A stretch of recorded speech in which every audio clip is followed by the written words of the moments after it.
We're live. Okay, all right, excellent. Sorry, I want to make sure I'm. Get out of your way. All right, I'm calling this meeting of the Millersville Borough Council to order.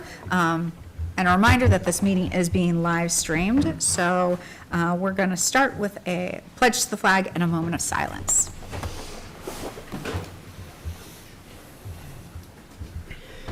I pledge allegiance to the flag of the United States of America and to the republic for which it stands, one nation, under God, indivisible, with liberty and justice for all.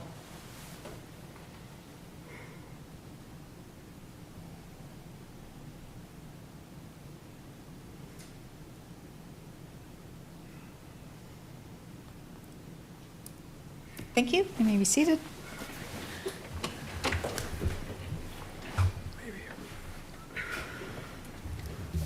Okay.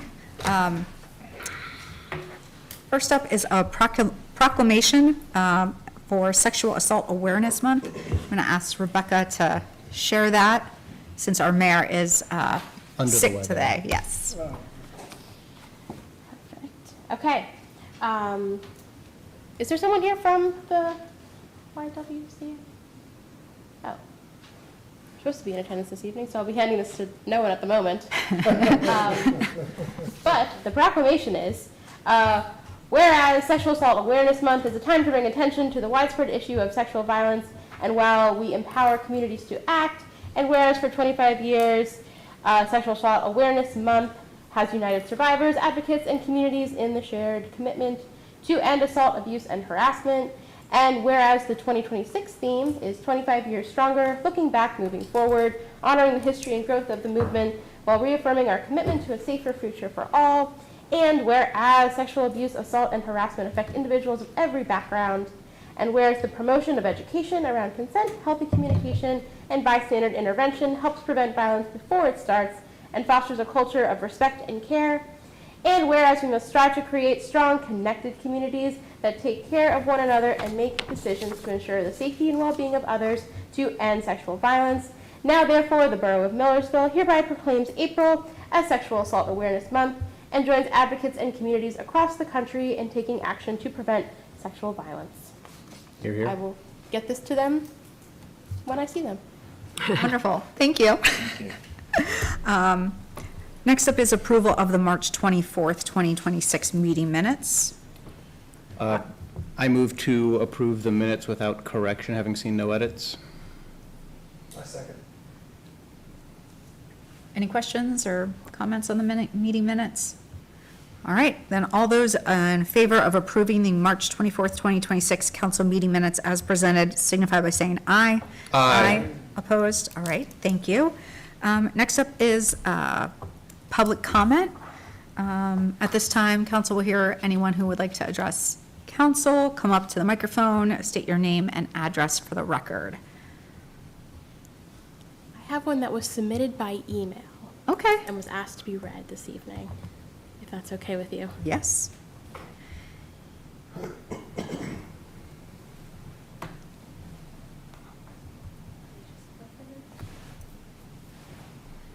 Okay, so this is from Calvin Godfrey of 501 Yorktown Road, Lancaster, Pennsylvania. To whom it may concern, I write this letter to commend the Blue Rock Fire District for its exemplary response time, professionalism, and thoroughness. There we go. On Sunday, April 11th, I had the misfortune to smell gas emanating from a decaying meter on the front of my house. For better or worse, I dialed 911 and could hear the sirens of 3 staff trucks arrive seemingly before I could hang up the call. When the first crew could not detect the gas, a second truck arrived, to the delight of my young son and the dismay of my neighbors. The team remained on site until UGI arrived to run equipment and that located the leak. Throughout, they could not have been more pleasant or professional. It's not often we think about what it must take to maintain an agency that provides such service to its suburban and rural residents. I'm ready to express my household's sincere gratitude. Nice. Wonderful to get that feedback. We never get things. Could you forward that to the police or the fire department as well? They already received it. Got it? Excellent. Great. And to our dear mayor. Yes, I will make sure he sees it. Yes.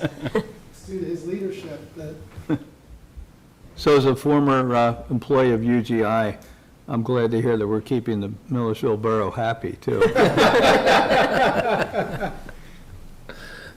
Are there any other comments or requests from the public? All right, we'll move on to our action items for tonight. The first action item being discussion and approval of ordinance, approving and authorizing the execution of the restated and amended agreement for the establishment of a Lancaster Central County Uniform Construction Code Board of Appeals pursuant to Chapter 5 of the Pennsylvania Construction Code. Rebecca, would you like to share a little information about this? Yes, absolutely. So this sort of a mouthful of an ordinance is really very much procedural, but it is quite a mouthful.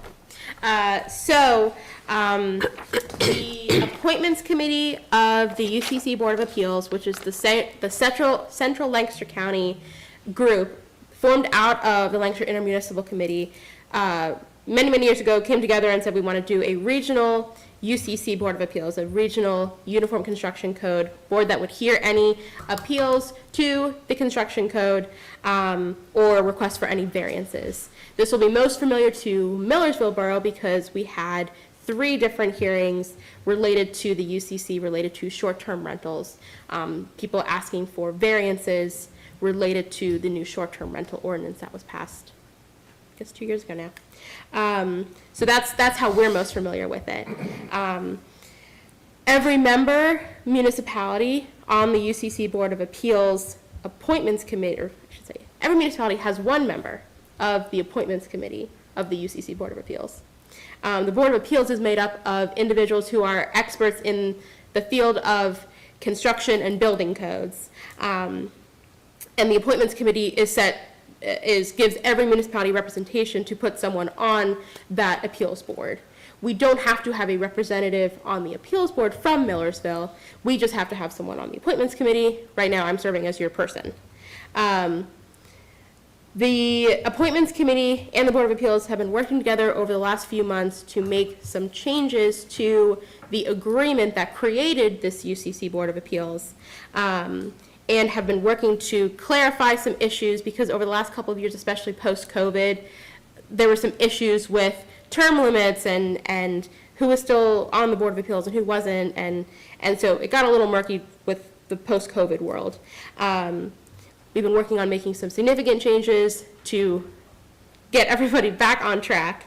And in going through determining term limits and who's on what, the group decided that it was probably time for a couple of actual changes to the agreement that created this body, in order to make it, one, easier going forward to make changes, but also to clarify language specifically related to term limits, legal representation of the Board of Appeals, and a couple other issues related to terminology that was just slightly outdated. In order to make these changes, an ordinance has to be passed by every single municipality that's part of this. We literally have an ordinance that is traveling around right now, so I will receive it tomorrow, and then I will hand it off to the next township or borough that's involved to get this all taken care of. And then at that point, any changes going forward can be done by resolution, which is a heck of a lot easier. So the draft of the ordinance was in your backup, as well as a draft of the amended agreement.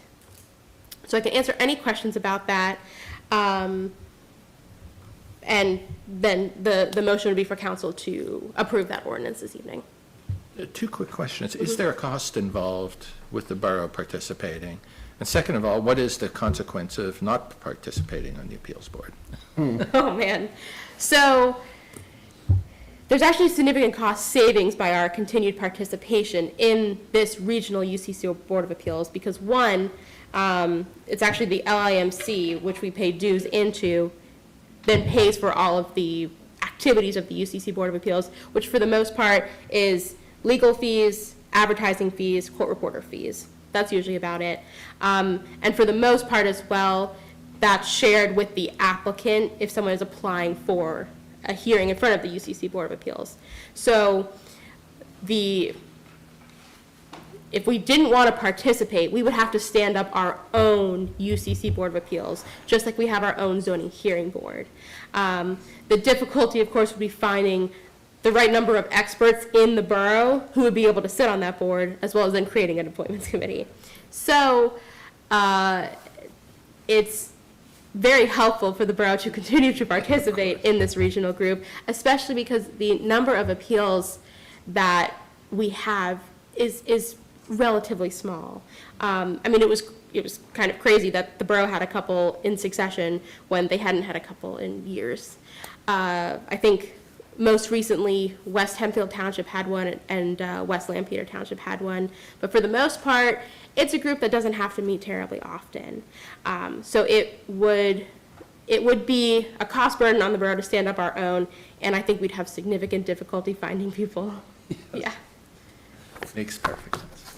And folks only go in front of the UCC if they've been denied in their local municipality.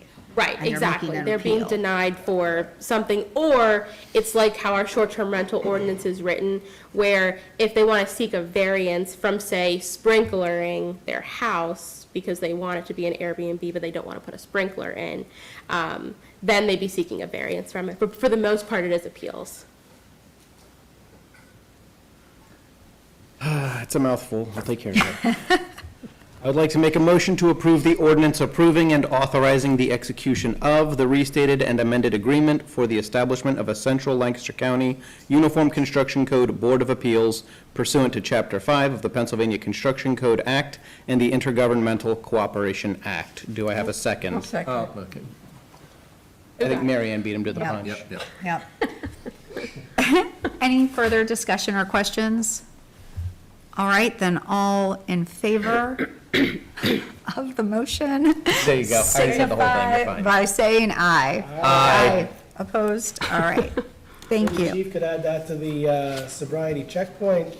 Read this, read this action item. Yeah, there you go. It'd be a challenge. Might give us some false positives. I'm stone cold sober and I barely made it through, man. Don't do that to me. All right, next is the approval of a contract with T2 Systems for parking ticketing system. Chief, did you want to take this? I would defer Okay. to Rebecca's All been right. working on it today, and I don't think we have anything. I know. It's just an update to the ticketing system that's It's a- necessary due to our change in Yeah, I can server cover the Yeah. status. The program we've been using, we've had for 20-plus years, and we're in the process of updating to not having a physical server here anymore. It's going to move to the cloud. That software is so old, the company doesn't have an option that we can continue to use it in the cloud. So we had to search for another company now to finally try to replace that system. The only thing that I would like to note, and if you all, whoever makes the motion wouldn't mind adding this in there, as of this afternoon, we are still going back and forth with them a little bit on some of the legal terms in their contract. So I would just amend the motion to just say pending final contract language solidification or something along those lines. I think we'll be able to work it out, but we're still going back and forth. Our lawyer's going back and forth with them. Want the option to back out if things fall apart. Yeah. And was this an anticipated cost when we decided to make the move to serverless? Yes and no. Are we going to have to move money around to do this? No. Okay. No. We have enough wiggle room in the general fund in terms of the police department. I'm not going to say we have a lot of wiggle room, but we're going to be able to make it work. Also, this is generally part of the serverless project, which we already set aside that additional money for as part of that budget amendment from a few weeks ago. So was it anticipated? Not fully, because I think we were ultimately hoping that the current system that we have was going to have a serverless. We really didn't know till we called them and they said, we're sorry, Yeah. the program cannot work in the cloud, so, okay. So that's a little bit where we're at. But it does get us back to the ultimate cost savings of not having a server eventually. So a give and a take. I will make a motion to approve the contract with T2 for a new parking ticketing system pending final contract language approval. Second? Thank you, Mike. Any other questions, discussion? All right, all those in favor of approving the contract with T2 for a new parking ticketing system pending final contract language signify by saying aye. Aye. Opposed? All right. Next up is discussion of Freedom Memorial Park Phase 1B grant application proposal. Rebecca. Yes. We're at a very exciting time with moving forward with the park project. So right now, while we are literally in the process of getting things set up to jump in on the execution of Phase 1, or I should say 1A, we are also gearing up to look at applications for grant funding for Phase 1B. There's a couple reasons why we're looking to move forward on this so soon after the first application. One being is that 1B is the second half of the playground, so we would like to accomplish both pieces of the playground within the couple of years, so that it's not just one half of the playground done and the other half is still sitting there. So we would like to keep moving forward with the playground work. We've been talking with Barry Eisen and Associates, and they're the ones who put together our applications for the first round, and are going to be our consultant on the execution.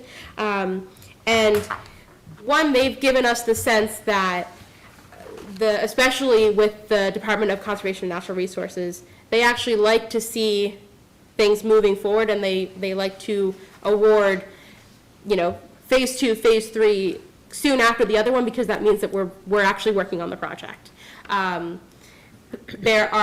The way they put it to me is there are situations where, someone would apply, they would get the money, and then they would wait until the absolute, 5th year of the grant to actually do it. Apparently DCNR doesn't like to see that. They like to see, you apply, you start working on Phase 1, then you're really quickly working on Phase 2 and actually working through the master plan. So that's another reason why we'd like to move forward. We've also gotten a hint from DCNR that this specific grant might change next year. There might be less money involved and harder to get. So, kind of like to jump on this while the regulations are still the way that they are. The next phase, as I mentioned, is for the older side of the playground, the 5 to 12 age range part of the playground.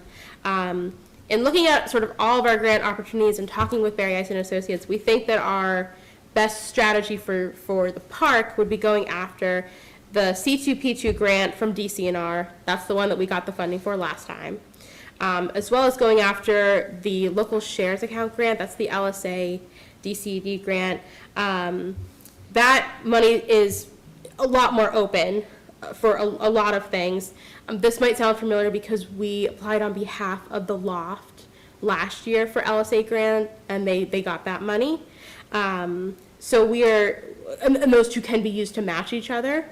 So we are thinking that we might be as successful as last year in terms of getting grant funding if we apply to these two and work to use them as matches against each other. That DCED grant, is that related to the GTRP program in some way? So the grant we applied for last year was the DCED GTRP grant. That's the one we only got $75,000 from. I see. They're thinking, if we want to put our best foot forward, Like, this grant is a better fit? yeah, let's go for these two instead of those two. We also want to be the most strategic with our money as well. So we're thinking this might be a good way to go about it. Attached in your backup was a couple of items. One being sort of a funding strategy that goes over this, that I went back and forth with them a couple times to really refine and make sure that we're thinking as strategically as possible about this year. And in part of that conversation and talking with them about our overall strategy, we also wanted to make sure that the economic development pieces are also a big part of the conversation. So I was also talking with them about one that I know council is interested in, which is the Main Street Matters grant. The governor hasn't officially announced when that's going to be open, but we're anticipating that it will be open at some point this year. So in terms of looking at doing what we're calling right now, a strategic revitalization plan, or fancy word to say, a plan that helps the borough really think about how we are bringing in business, how we're retaining business, how we're drawing people to the borough. So in thinking about our grant strategy overall, in the proposal that was in the backup and also in front of you, because it did change a little bit between what I sent it last week and today, I had them put in there both the grants that we want to apply for Freedom Memorial Park, as well as Main Street Matters grant, and also an additional LSA grant. Go ahead and test our luck, and see if we can get those two to start the strategic revitalization plan. So, all that being said, that's sort of, I think, our big strategic picture for looking at grant strategy for those specific 2 items this year. And the nice thing is that we got a credit from Barry Ice and Associates from our first round of grants last time because we chose to go with them for the execution of the project. So they're willing to put that credit towards these applications, which would certainly take the cost down significantly. And basically for Freedom Memorial Park, we would be essentially paying nothing for those applications. We would just be paying for the applications for the LSA and the Main Street Matters grant for the strategic revitalization plan. So, what questions can I answer about all of that information? Assuming approval tonight, what are next steps and timing as far as securing these grants? It sounds like there's a clock on it, so Yes. I just want to have an idea of what the roadmap looks like. So the one that is coming up most urgently is the DCNR grant. That one is due at the end of this month. The good news is that, one, they're terribly familiar with the project. And the master plan really already lays out most of the information that's needed for this grant. We have a meeting set up tomorrow morning with our regional representative from DCNR to go over our Phase 1B plan, talk about any questions that they might have or any suggestions on how to further refine our application. Last year, that rep actually was here on site and saw the park for the first time. The park hasn't changed much in a year, so we're going a virtual meeting this time.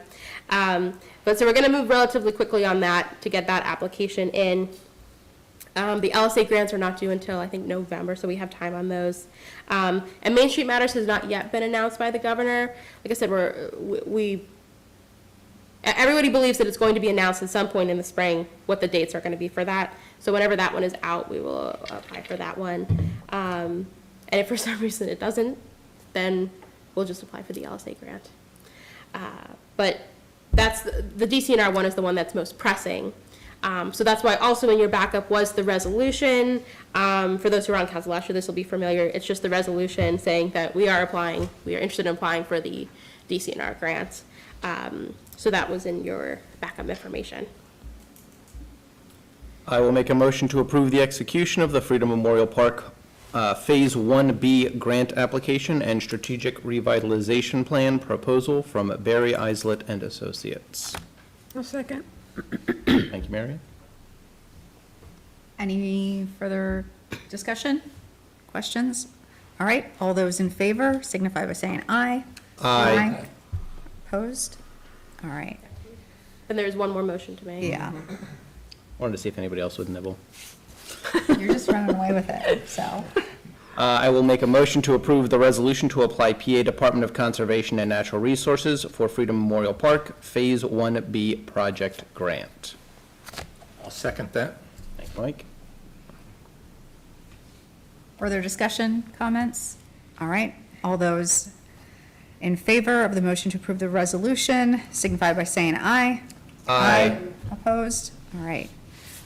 I would just like to say that I want to thank Rebecca for being so tenacious with this grant money. It is wonderful. We need to go after whatever we can get, and it's going to be great to have the park move along quickly because of this extra money that we're getting. On So top thank of you. it. Yeah. All right, we'll move on to our workshop items. The first being the discussion of the update to the property maintenance code, including the new native plant regulations.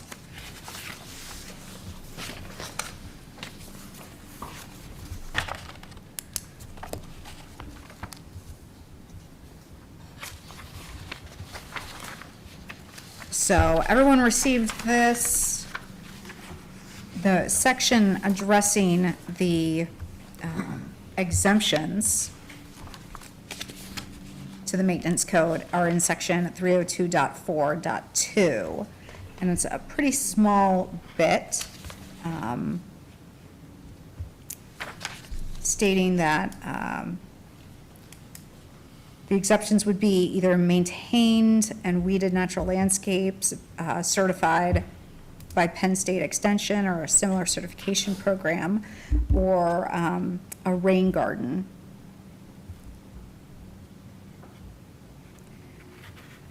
And if we're focusing just on this piece, I feel like we need some more language to clarify what those properties are. I love certifications, certainly, but I think that might be a disincentive to some neighbors installing native gardens. I don't think we should make this kind of a hurdle. Certifications typically cost money and time, and you're usually having to install the native landscape before the certification takes place. So there's a delay there. And I think we could be a little more robust in addressing some of the issues that residents have brought up previously about some setbacks and sightlines and what does managed or, native language, what does it really mean, defining some terms, weed, and I feel like, Mike, you might want to jump in, or our code officer, if you have any thoughts on this, as far as enforceability. I'd like to better define a native garden so that you can, write a ticket or or enforce. Approved varieties or something like that, or is there? Yeah, I mean, I think there are lists of native species that we can reference. The PA Department of Agriculture has a list that we could just easily reference. How do we distinguish in this code between properties that are deciding to not have grass as the primary vegetative surface, who want to have an alternative to grass? It seems like the code at this point is focused only on native plants as the alternative, and accepting weeds as another aspect of it, that weeds are not acceptable. I'm assuming the definition of weeds are the noxious, invasive issues that are brought up by the Penn State folks. Yeah, I think we could link to the defined terms as well, native species as well as noxious or invasive. So that would be like a prohibitive list, yeah. Yes. Did you say the one you had a specific list you were thinking of? I know that list exists from the Department of Agriculture. For noxious. Yeah. Yeah, it does exist. Yeah. And I think Penn State is the entity that developed the list. And That sounds right. So I think we could point some people to these resources. Yeah, we could have it listed in there similarly to the, in like Part A where it says, certified as a point habitat by Penn State Extension. We could also have probably in B, as defined as, the list of native species as seen in the Pennsylvania Department of Agriculture Yeah. list or something like that. well, another issue here in terms of enforcement is, do we have a way of I mean, botany's pretty complicated. To be able to discriminate what is a native plant, what is an introduced species, what is a noxious weed. I think we have to be careful on that, to allow alternatives to grass, but yet make sure that the, what is grown is not impinging on good motion around and protecting neighbors from stuff transferring over to their yards, who don't want that type of arrangement. My understanding is that the certification process listed out in 30242 A and B here is what would help us determine what is or is not.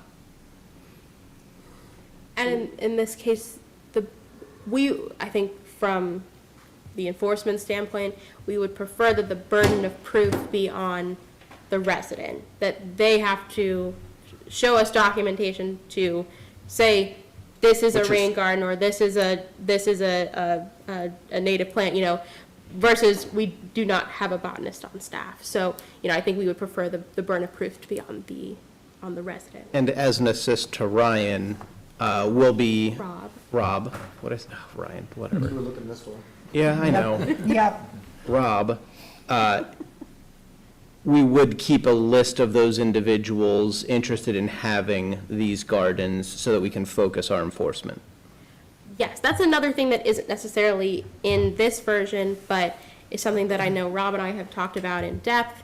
Weighing, of course, the fact that we don't want too much burden on the resident, but it would certainly be helpful to us for them to submit something so that we're aware. A resident that's going to spend the amount of time and effort needed to do this properly, this is a very minor ask, I feel like, is making sure that we're aware that that is what they're doing from a code, to make code enforcement easy. And if they forget or don't do it or whatever, they're going to get hit when the enforcement officer comes by, and then we can sort of settle up on the back end, would be my thought. Well, would this be something where they have to come to council? Do they go to planning? Do they just submit a letter or an email saying their intent to convert 20 square feet to native meadow? What is the scope of the ask that we're making? I feel it might be helpful to maybe have them submit a list of plants that they intend to grow or have in their property, so that way it's not the burden on finding out what plant is what, like having a list of, okay, you submitted these varieties of vegetation, and it's a little bit easier to ascertain if they actually are there or not.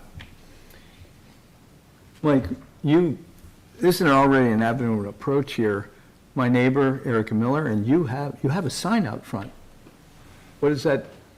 You're registered with what source someone has seen the. Yeah, and have so- endorsed it as being a native Isn't plant. that one avenue of approach? They could contact that person, and that's the first system we could measure things by what they say about it. They're the experts. Yeah, what was the time and money commitment for something like that? Would you consider that unduly burdensome to a resident? We didn't pay anything for it. Right? That's That's the perfect price. What's that? Perfect price. Yeah. But it took work to, and I'm even forgetting who certified our garden right now. That's okay, I understand there's a sign. Yeah.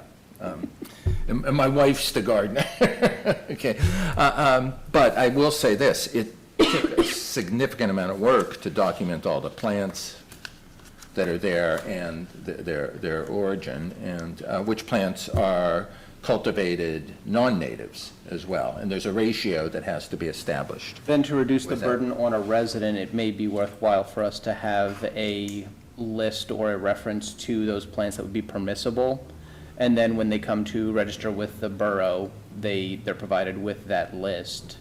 And understand that that's sort of the scope they have to operate within. That takes the burden off of them documenting everything and bringing it to us, and just limits what they're able to do, sort of circumscribing around pollinators, native plants, that kind of thing.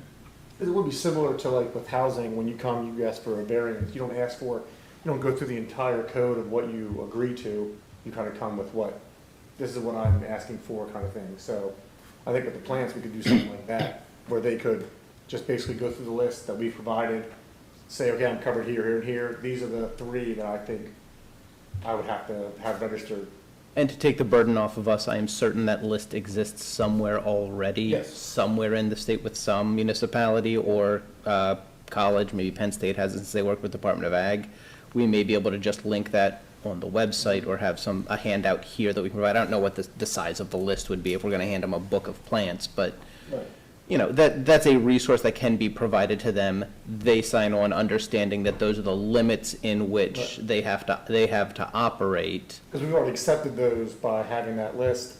That way, we're just dealing with the small amount of changes that would be available instead of going through the entire thing and saying, do you have this, do you have this, and then having to list so much. Or have them hand us a list that we have to then check against that list or whatever, yeah. I think it helps everyone. Are we, by setting up this standard of native plant and rain garden exceptions or certification to allow this to happen, are we somehow saying that if somebody is going to Lowe's and buying plants that are non-native but are cultivars and are planting their whole garden without grass, that is acceptable and they don't need to be certified? That's how They don't have to have grass. That's how our ordinance currently exists, right? Because remember the way that it's currently written is, even take out the native plant stuff, is simply related to exceptions, and we're talking about weeds and tall grass. So if you go to Lowe's and you get whatever plants you want and you plant them and you weed it and it doesn't get over 6 inches, you're good. The issue really. Grass doesn't get over 6 inches. Right. Although one of the, I think, enforcement issues that we've had is some people will call something grass and will say we think that's a Yeah. plant, and so. And there are people who plant non-native grass Sure. that is ornamental, that grows much taller than that.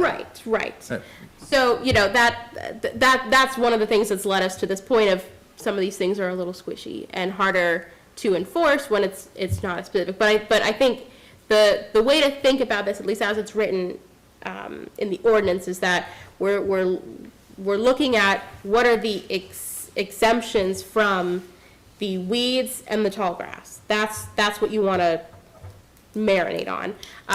So that's why the exception section, as it's written for this draft, is basically saying if it's a native plant, a native shrub, a native grass, whatever it is, it's exempt from those rules. Yeah. The 6-inch rules and the weed rule. So, because I think one of the other issues that we came across this year was one person's weed is another person's flower. So that brought us a lot of headache. So I think that's one of the nice reasons to have in there. Like it's certified, it's from a list, it's whatever to say, yep, not a weed, so that we know, okay, cool, not a weed. If it helps too, I think one of the things that that council asked us to do last year, when this sort of issue came up, and there was a talk of it going the ordinance route, was that at that time we started collecting, for those who were asking, hey, we want to be exempt from this, we asked them for basically a picture or a series of pictures and labels to show what it is, and show us that it is well maintained. I think that's one of the issues, because ultimately some of these issues came up because of complaints from neighbors saying their house is unkempt and things like that. So that's how we started handling it when this issue started to come up last year. And I think ultimately, and Robin, I want to speak for you, but I think ultimately, for the time when we didn't have this yet, that worked, having them submit to us pictures or a picture with labels, something to show this is what it is, and that it was being maintained. Because I think the average person can probably know when something is not maintained versus it's native and maintained. It may look different, or that grass may be a native grass versus, our typical grass that we have out here. But I think we all know the difference between something that's being maintained and something that's not, which then is the code enforcement issue that I think we want to tackle. I don't know if that helps clarify things, but.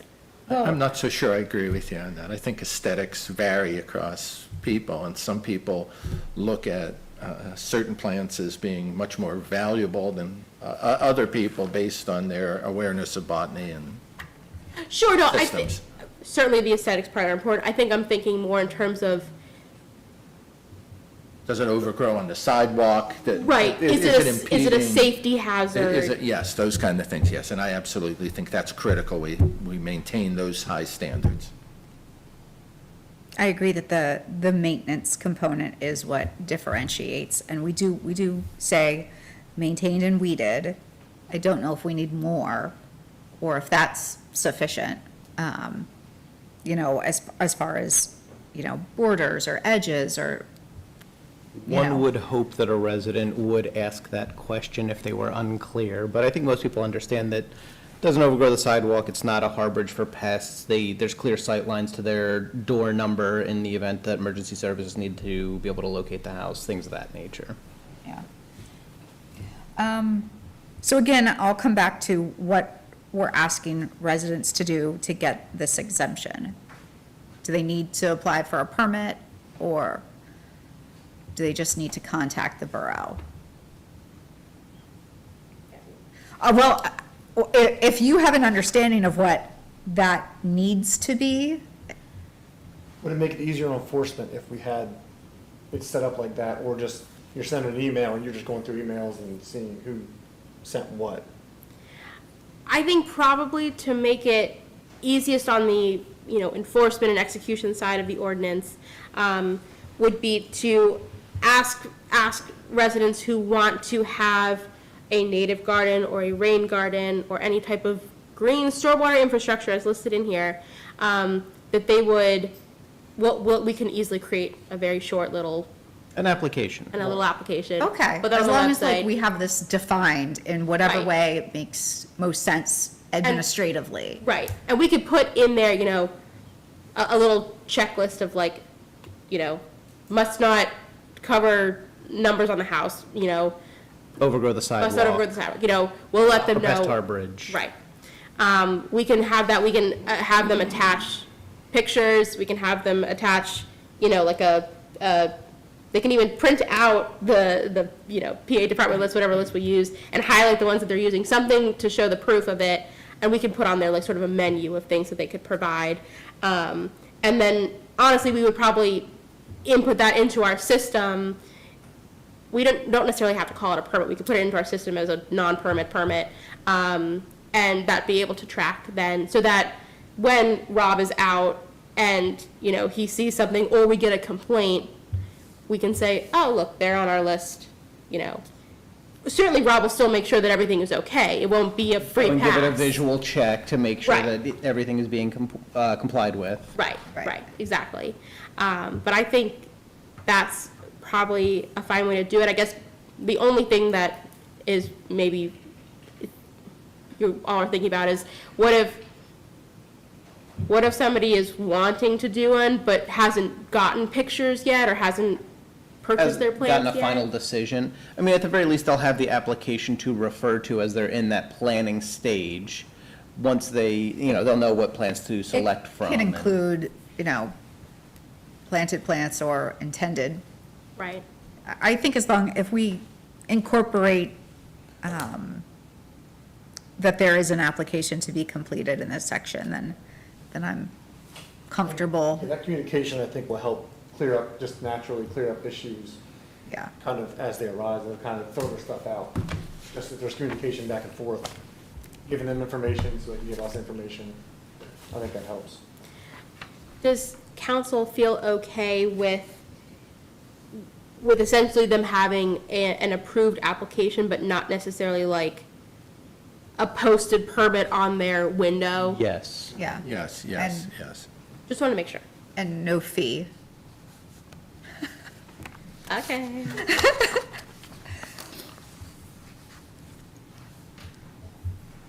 I don't want to prohibit folks from, I mean, me personally, I don't know how council feels.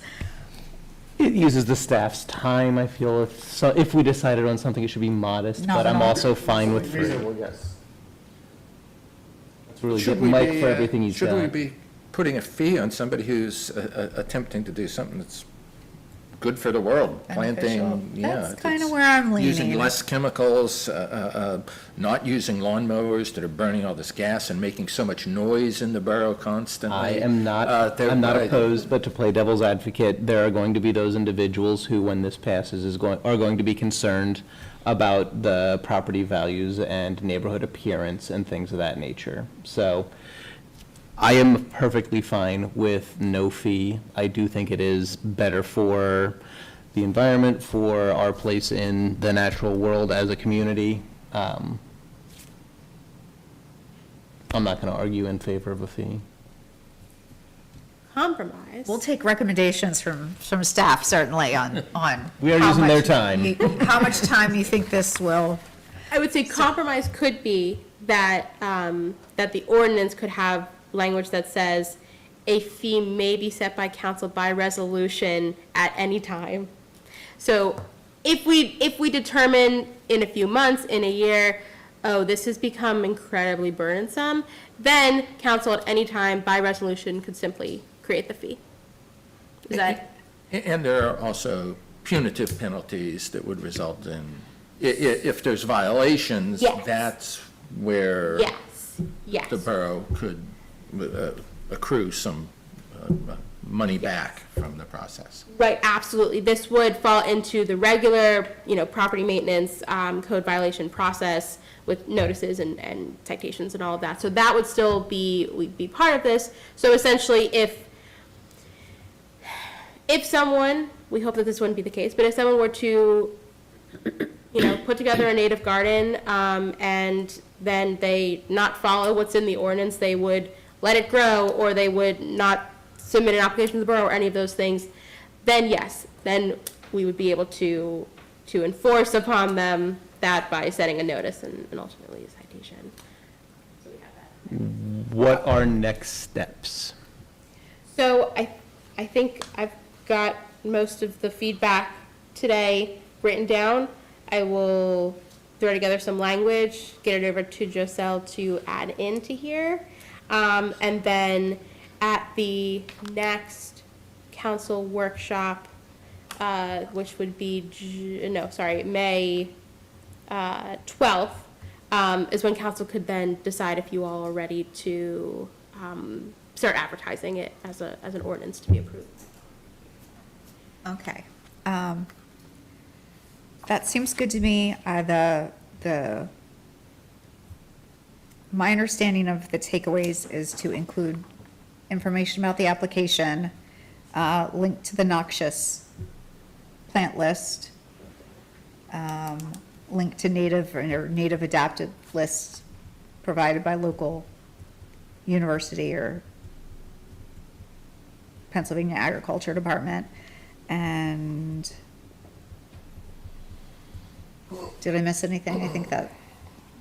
You mentioned application, have a draft application, yeah. Yeah. It seems like Ryan had the best idea to make it easier. If they want a native garden, they're going to I'm going to submit these couple of plants, and if they're not on that list that Mike, whoever sponsored the Pennsylvania Native Plant Society or whoever, if it's not on their list, then we could say, choose another form of petunia or grasses or what you're looking at. But when Ryan said, when they want this application, submit what you choose to be in front of your yard, beside your yard. Seems like the easier way to. You think, as opposed to linking to resources, that list. Give them the resources, just that they Yeah, know this yeah. is what's accepted. If you have this, you don't have to necessarily say, I have this. per chance, if they're saying I have, you know, this stuff, it kind of falls underneath there, and just listing it, I think it makes it easier for them to list. Yeah. That way, if there's any kind of questions coming up and someone says, well, because I'm sure we're gonna have people asking, if it's on the list, they still might ask, well, why can't I do this one? I found it on this list, or, so we definitely should, if we're gonna use that list, make sure it's what we're saying for Millersville Borough, not someone finding something else. I mean, and maybe this is, you know, we take a look at these lists at our next workshop. I'm sure, like, we've already defined a couple that I think exist, probably, like Pennsylvania Native Landscape Whatever it was, yeah. .com. Like, I'm sure there's lots of extensive lists that we can pick the most robust one, and I'm sure it's maintained, and then it's just a resource. So hopefully we don't have a lot of the folks coming in and asking about different plants. I mean, everything is usually labeled at nurseries, if it's native or native adapted, or, so we'll circle back. And if there are any other thoughts, because this is, you know, the native plant part is part of it. We're going the route of doing an update to the entire property maintenance code, since we can sort of kill two birds with one stone here. And because the current one that's adopted by the borough is the 2009 version of the International Property Maintenance Code. The most recent one is 2024. Rob and I went through that one page by page. And I think we went back and forth with Joselle a little bit on a couple of things that we wanted to maybe see changed or added, and I put that in the backup there. But this is the time that if there are any other changes that you'd like to see to the property maintenance code, now would be the time for us to do that, since we're doing it all in one fell swoop of an ordinance.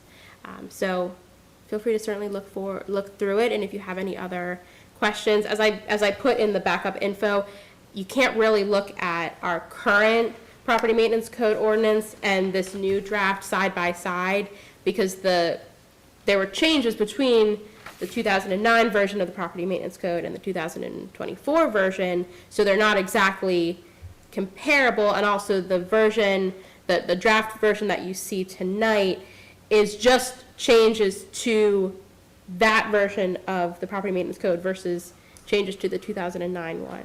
So, sorry, that's a little bit confusing, but I just don't want you to think that you're going to see word for word the changes. They do look different, but all of the exceptions and deletions and everything that council had in the previous version of the ordinance were carried over to this. So that all is still in existence. Yeah, I had no comments on those other sections, so I think I'm in favor of adopting the 2024 updated language, so. All right. Next up, on the agenda, we did have discussion of the police department immigration enforcement policy, but I believe we do not have anything to discuss at this point. We've not heard back from Joselle, our solicitor, on. I'm sorry, we were going back and forth this afternoon. She was hoping to have something together over the weekend, but she wasn't able to get that to us. I think where the conversation sort of left was she took a look at the one that was prepared, and was also looking at a couple of different police draft policies and seeing if there would be a more appropriate place for it to fit in.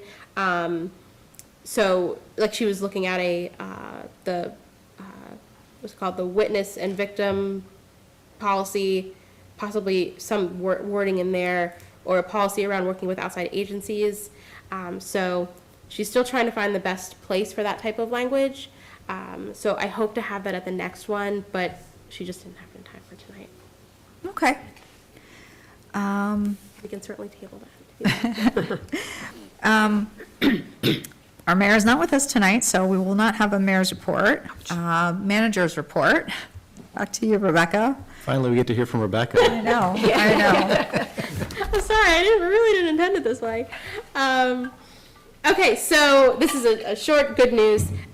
Yesterday, the Lancaster County Planning Commission made their recommendation on the draft subdivision and land development ordinance. They had no comments, which was great, so. Love to hear it. Yes, No, I know. none. That's kind of unusual. Okay. I know. They had like one question about stormwater, but otherwise, their approval was without any comments. So their formal official approval is approved. No but. So we are looking to get the advertising started on that, and then there would be a public hearing on May 12th for both the new version of the saldo as well as the street and sidewalk ordinance. Those do need to be passed in the same evening, and because they talk to each other and list the other in different things, so we can't have one without the other. So that's what we'd be looking at. So I wanted to give you that good news, that we'll be ready to move forward with that, and that'll be for public hearing on May 12th. Any questions on that? No? All right, Thank you. I just wanted to also make one announcement too. The borough is helping out a super tiny bit with the Millersville University Conestoga River Club. They are doing a cleanup on April 24th at 4:30. And because the Conestoga was listed as the Conestoga River, or the Pennsylvania River of the Year this year, which was super exciting, we are making it a town gown event. So they are welcoming residents to participate in their cleanup that day, and then the borough will be taking care of hauling away all the things that are collected. So if you're interested in participating, we did post it on Facebook and on our website, and we're waiting for a little bit more detailed information, but there will be a set meeting spot on April 24th at 4:30. Likely the meeting spot will be closer to the river, or somewhere closer there on campus, and then they will start assigning groups, and residents are welcome. What was that date? The 24th, next Friday, 4:30. And as soon as I have all the additional details, I will let you know. But we are super excited to support these very ambitious students who are going to do some wonderful cleanup. And it also does benefit the borough. One, because they, at least in the last couple of years, they've not only done cleanup just around the river, but they've also come out into the borough as well. I think even one year they came all the way like up George Street. So they will be picking up trash throughout the borough, but also too because then we can submit this for credit for our MS4 permit, which is also great. So we really appreciate the work that they do, and we're hoping to have some residents out to support them this year. Fantastic. President's report, I just wanted to remind my fellow council members that I think a tour of the Millersville Borough facilities has been organized for next week. I will be out of town for work, otherwise I'd join you, but I would encourage anyone who can attend to join and check that out. It's an education. Yeah, certainly. Really like taking a look at the sewer plant, and it's very cool. And that was all I wanted to touch on. We have the opportunity for additional public comment. If anyone would like to address council at this time, again, come up, say your name. No takers? All right. Well, in that case, we do not have an executive session, and I'd ask for a motion for adjournment. So moved. Second? Second? Mike? All right. All those in favor? Aye. Aye. All right. Meeting adjourned. 7:00.